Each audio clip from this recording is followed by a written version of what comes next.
Okay, are there any questions? Which lab are we doing today? 8? Yeah, I'll show you. Okay. Let me share the screen. Where is it? So today we're doing Lab 8, identification of gram-positive organisms. You should be working on your unknown work, and your infectious disease paper is due 11:59 p.m. this Saturday. That's February 19th. Any questions about any of this?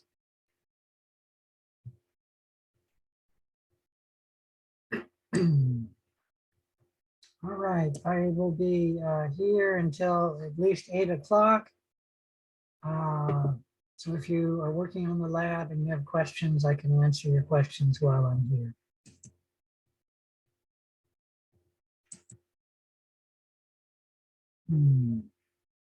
As I mentioned last time, there was a problem with lab 7. The time wasn't correct for when it was supposed to be turned in, and nobody notified me about it until after the fact. So I wasn't able to change it until after the fact. I will be grading that lab maybe tonight, in which case I'll open it up. No, I don't think there's anything else I need to talk about. I talked about the grading before. So let's just go right into the lab. So the identification of gram-positive organisms. We have gram-positive cocci like Staphylococcus, Streptococcus, Enterococcus. And then we have gram-positive bacilli, Clostridium, Bacillus. And then we have the diphtheroids, the Crinibacterium, as well as Listeria. I'm not sure, that should probably be moved over here. The Crinibacterium are gram-positive bacilli. I think the Listeria are, although I don't know this one off the top of my head. We'll be looking at some video clips today, and you need to use the gram-positive dichotomous key. And then there are case studies. These last two are provided as separate files in Canvas. The learning objectives for today: students should be able to understand the principles and how they interpret the results for the CAMP test, the bioesculin auger slant, the SF broth test, the Opto-Chen sensitivity test, and then any other tests that we discuss you don't really need to know or discuss in the lab. But these tests you do need to know. You also need to know how to use a dichotomous key to solving case studies involving gram-positive bacteria. And in your case studies today, you'll be giving a patient's infection data, and then the tests that were done to help identify the species of interest causing the infection. You do need to identify the bacteria species in the case studies. And the case studies will be twice the points of any other question in the lab. When specimens are received by a microbiology lab for routine bacterial cultures, they are inoculated on culture media to facilitate the growth of common bacterial pathogens. They're then placed in physical environments to support their growth.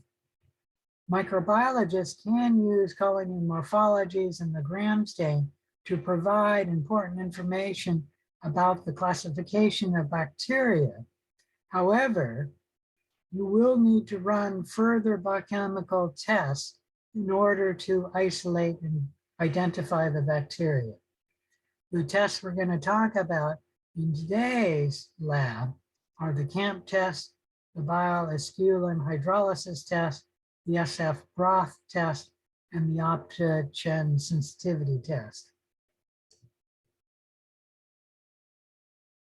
Let me scroll down here. The CAMP test is, CAMP is an acronym for the 3 microbiologists who first described the CAMP test, which was the amplified hemolytic effect of some beta hemolytic organisms and the effect they have near Staphylococcus aureus colonies. So this is, we're looking at 2 bacteria streaks on usually a blood agar plate. And what we do is we streak Staphylococcus aureus going one way on the plate, and then we streak the other bacteria perpendicular to Staphylococcus aureus, and then we make that streak away from Staphylococcus aureus till touching Staphylococcus aureus. If when you do that and you say no added hemolytic activity near the Staphylococcus aureus, we say that these bacteria are CAMP negative. And the Streptococcus pyogenes is CAMP negative. If on the other hand, we do the streak and we see added hemolysis near the Staphylococcus aureus, but it's only slight addition of hemolysis, then we say that that is positive, and they give that a slight positive. Okay. If on the other hand, you do your streak and you say, see greatly enhanced hemolytic activity in the presence of, near the presence of Staphylococcus aureus, we say this is a positive CAMP test.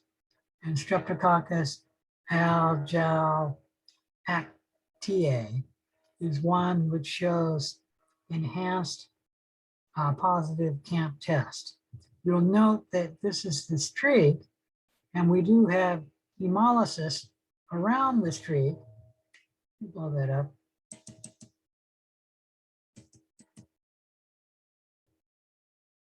So there's the streak, and there's slight hemolysis in this region, but in this area, we have greatly added hemolysis. And they usually take on the shape of an arrow or an arrowhead.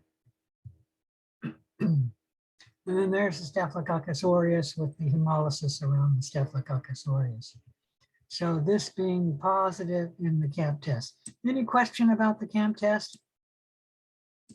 Okay, let's move on to the next test, the bile esculin hydrolysis test. Bile esculin is grown in an agar slant where there's a butt with a slant. And it's used, this test, to differentiate between Enterococcus and Streptococcus species. If the organism can hydrolyze esculin, it'll produce the product esculatin, which is a dark brown precipitate. So dark brown in color. And if you're bile esculin negative, you have no color change in the media. So this is negative. If it's bile esculin positive, you will have a black precipitate someplace in the tube. Usually where the growth is, the bacteria, meaning it won't be black down here, it'll be black near the growth of the bacteria. That is positive for bile esculin hydrolysis. So the Streptococcus species are negative, Enterococcus or bile esculin positive.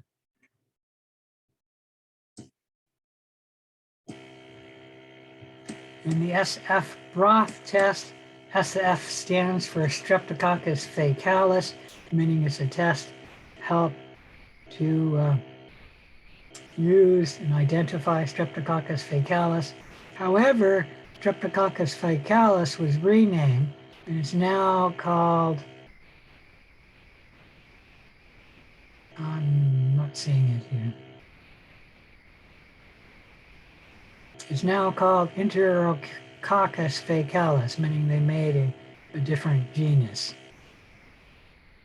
But it used to be called Streptococcus faecalis. If the organism can grow on the plate, it will ferment glucose, making acid products. This will change the pH indicator because acid will be made, the pH will decrease, and it'll change the color from purple to yellow. So a Streptococcus faecalis, which is actually Enterococcus faecalis, will grow on it.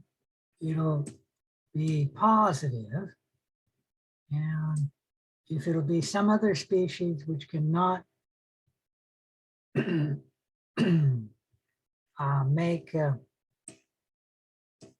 the glucose, it'll remain purple, and it'll be SF broth negative. So the Streptococcus species are negative, and the Enterococcus faecalis is SF broth positive. Any questions? Okay, Optogen sensitivity test is looking at the antibiotic Optogen. It is used to differentiate Streptococcus pneumonia from the other alpha hemolytic streptococci.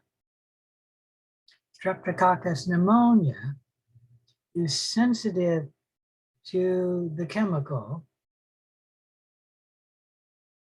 and so we'll see at least a 14 millimeter or greater zone of inhibition. And so if the zone of inhibition is 14 millimeters or greater, we say it's sensitive to Optogen. And Streptococcus pneumonia is sensitive to the antibiotic Optogen. Other streptococci are not sensitive to this antibiotic Optogen, in which case we will see either the bacteria growing up to the disc containing the antibiotic, or the zone of inhibition will be less than 14 millimeters. Any question about that? I'll mention that students frequently get it wrong in the lab, and that is the Streptococcus pneumonia has to have a zone of inhibition of at least 14 millimeters or greater in size. And if it's not Streptococcus pneumonia, then the zone of inhibition will be less than 14 millimeters in size, or it may be negative, no zone of inhibition.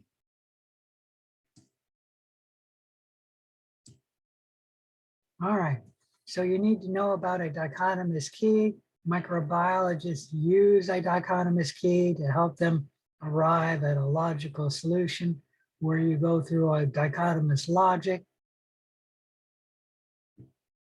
where one test has two possibilities, and when it becomes known what it'll be, then you remove that other possibility, and then you do another test which can split into two different possibilities. So read about the dichotomous logic. The Gram stain is a dichotomous test. The Gram stain, if you perform it, you can have gram-positive bacteria or gram-negative.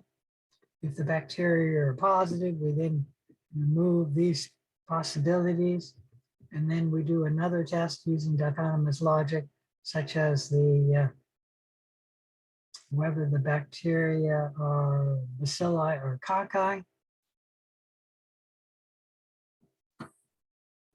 If the bacteria are cocci, you could then do the catalase test, which will turn out to be Staphylococcus positive or catalase negative. The catalase positive or the Staphylococcus bacteria. And then you could do the coagulase test, separate Staphylococcus aureus from the other Staphylococcus. And then the other staphylococcal species, you can start separating them with the novoviacin test.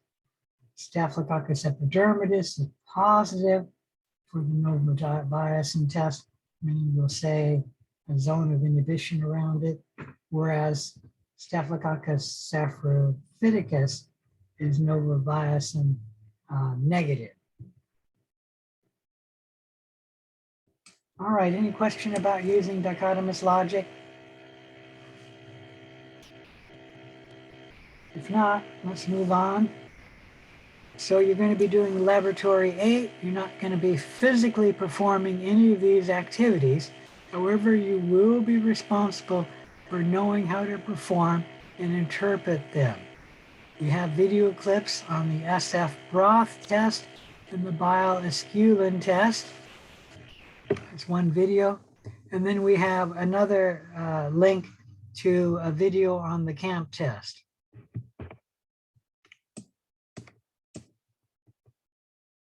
Then start answering the question. Don't do it in the lab manual. Do it in the worksheet.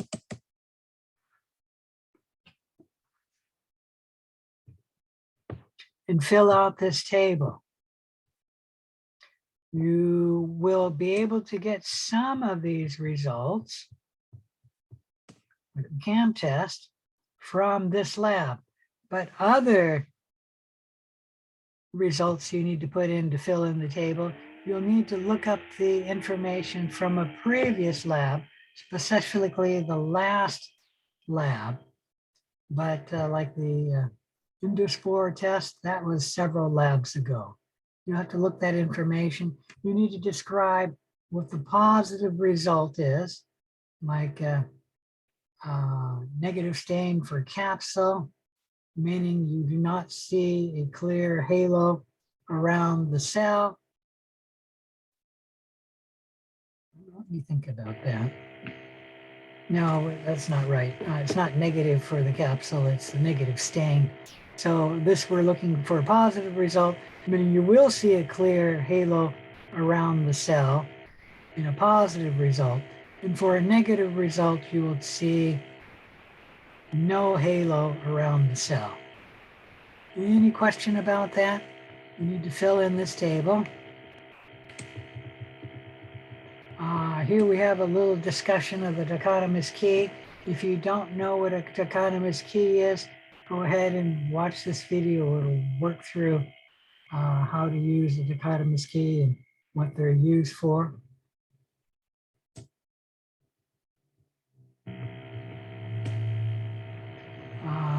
Let me see, are there any more questions? It looks like that's the end of the questions. Fill in the table and then work on the case studies. To work on the case studies, you need to go to the Canvas page.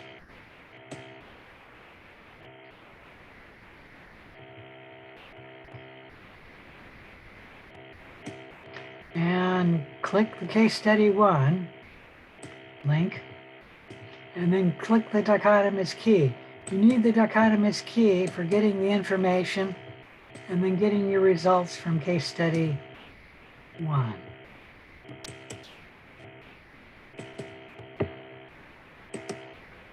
Use the dichotomous key to come up with your answer for what the species is.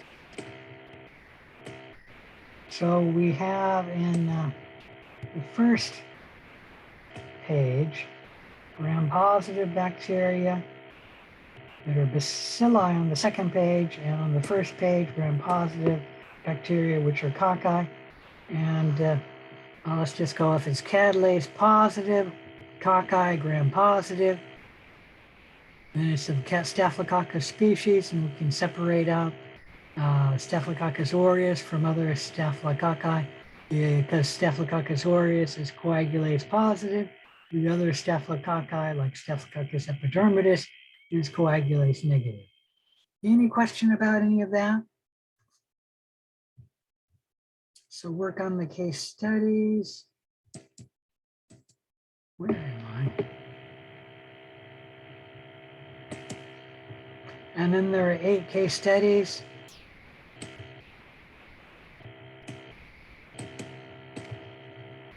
and then fill your answer in by the case study number. What the species is causing the infection of case study 1. And use the dichotomous key to get your information, your conclusion, okay? Use this dichotomous key for this lab only. Do not use it for your unknown project. Any questions? If not, I'll be here until, gosh, 8 o'clock. You have over an hour, I'll be here.